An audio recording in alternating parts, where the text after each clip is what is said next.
je suis Virginie et je vous retrouve avec ces accords Toltec qui sont pour moi toujours la base du développement personnel parce qu'ils nous permettent d'avoir un confort émotionnel total. Alors aujourd'hui, le numéro 3. Ne faites pas de suppositions. C'est celui que j'associe au mental, évidemment, et au chakra sacré et du solaire. Ces centres énergétiques concernent la créativité, les émotions, notre pouvoir personnel et les relations que nous avons avec les autres.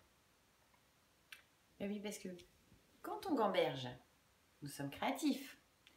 Et selon l'ampleur négative de la création, nos émotions suivent le sens du courant. Et logiquement, on peut perdre confiance en soi et ça a des répercussions avec les gens qui nous entourent. Alors, je pourrais aussi les jumeler avec les blessures émotionnelles, mais là, j'ai peur que ça fasse un peu too much.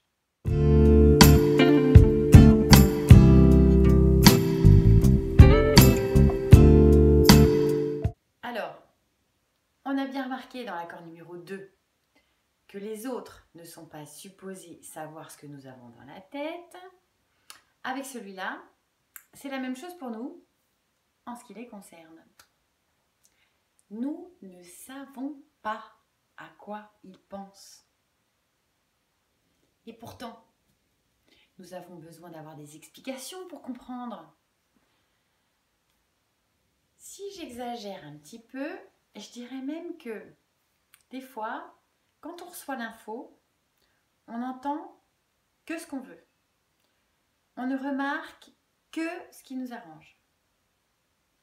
On peut résumer cet accord en un seul mot. Si. Juste pour nous permettre de créer notre propre réponse. S'il fait ça, si elle dit ça, ça prouve que, ou ça veut dire que, si ça se passe mal. Alors, on va reciter Socrate, qui était super à la pointe avec les Toltecs.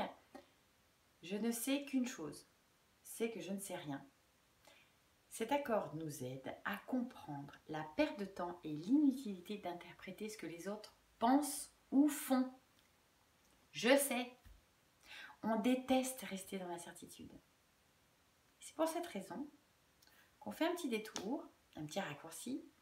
On s'épargne de poser les bonnes questions parce que, croyance oblige, je ne vais pas poser la question, je connais la réponse. Et voilà. Et là, c'est plus une supposition qu'on fait. C'est plus une certitude virtuelle qu'on a. On se fait carrément un film. Et grâce à qui le film ? Vous êtes le scénariste, le réalisateur et l'acteur. Tout ça dans le même tuyau. Vu qu'on pense que tout le monde fonctionne comme nous, ou se doit de deviner ce qu'on a dans la tête. Alors pour ça, je vous lance une phrase et vous me direz si vous êtes OK avec. Les gens honnêtes et les gens malhonnêtes ont un point en commun. Ils pensent que tout le monde est comme eux. Qu'en pensez-vous ? Vous ? Alors, comment intégrer cet accord ? Déjà, accepter que chacun est différent. Premier cas de supposition. Je suppose pour m'éviter inconsciemment les mauvaises surprises. C'est vrai, on n'est jamais déçu quand on s'attend à rien de bien. Je suppose que cette soirée va être nulle. Et si c'est le cas, au moins je ne serai pas déçue. J'ai rendez-vous pour un entretien. Je suppose que ce genre de boss doit être super exigeant. Et puis de toute façon, je me suis repassé la scène en long, en large et en travers. Donc, je sais que ça va être compliqué. Le hic, c'est que notre cerveau ne reconnaît pas le vrai du faux. Vous en doutez ? Alors, s'il vous plaît, fermez les yeux. On va faire un petit test. Imaginez-vous que vous êtes tombé au fond d'un puits. C'est tout sombre. Vous réalisez en plus qu'il y a plein d'araignées.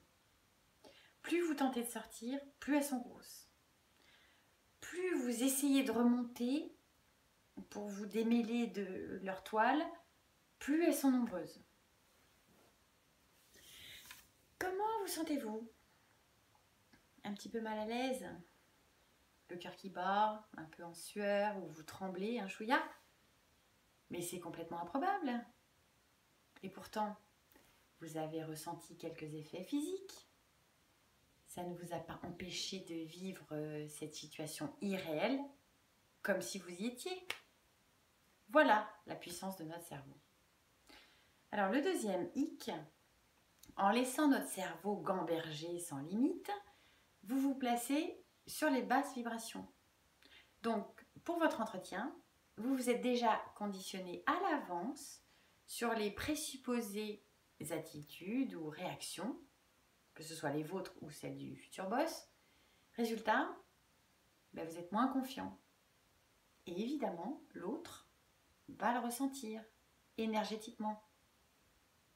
Et donc, il y a plus ou moins forte chance pour que ça ne matche pas. Arrêtez d'interpréter les choses. Vous avez remarqué que plus souvent, ce sont des suppositions négatives. Pourquoi? Parce qu'elles se basent sur notre vécu, ou sur des croyances, ou sur nos peurs. Mais là, à part le stress et l'angoisse, il n'y a rien de neuf. Alors, prenons le cas numéro 2 des suppositions, parce que c'est déjà arrivé. Oui, comme ça s'est déjà produit une fois, je suppose que ça va recommencer. Et alors là, il n'y a plus du tout aucune chance de laisser quelque chose de positif arriver à la place. C'est ce qu'on appelle poliment des schémas répétitifs. Mais ça, c'est un autre sujet. Si vous voulez que le résultat change, virez vos suppositions et changez vos appréhensions. Alors pourquoi on fait ça? Parce qu'on déteste rester dans le flou.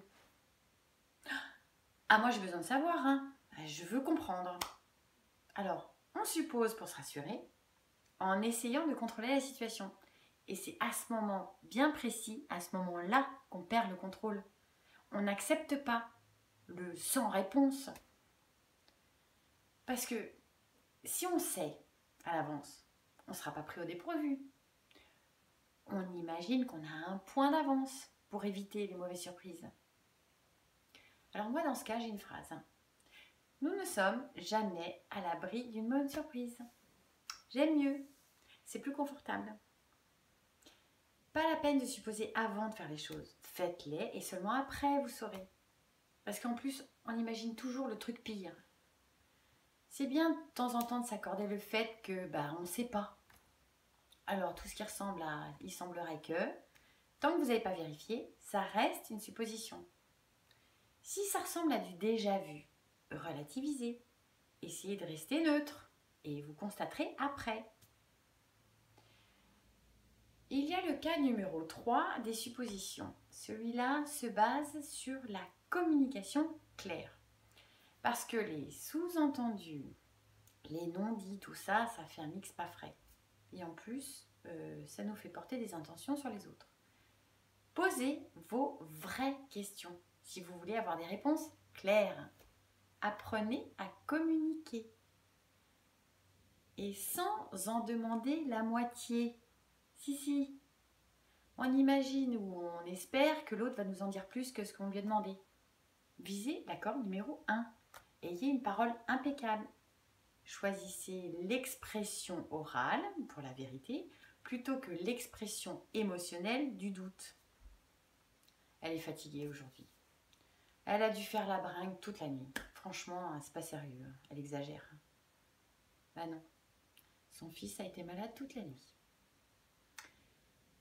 Non mais moi, je sais ce qu'il pense. Hein. S'il n'appelle pas, c'est qu'il n'ose pas. Il doit être mal. Il ne m'a pas dit bonjour aujourd'hui. Il doit m'en vouloir d'un truc à mon avis. Ah, il est en retard. C'est qu'il ne doit pas avoir envie de venir. Pour une situation, 5 personnes vont réagir différemment. La première, elle peut être stressée. La deuxième, triste. La troisième, énervée. La quatrième, peut-être résignée. Et la cinquième, pourquoi pas détachée. C'est à la carte. C'est en fonction de chacun et pas en fonction de nous ou comment on aurait fait à leur place.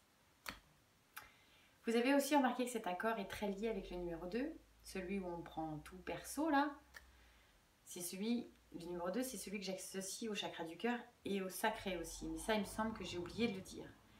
Chakra sacré, centre des émotions, celui où on n'a pas besoin de la vie des autres, ni d'être comblé par l'extérieur.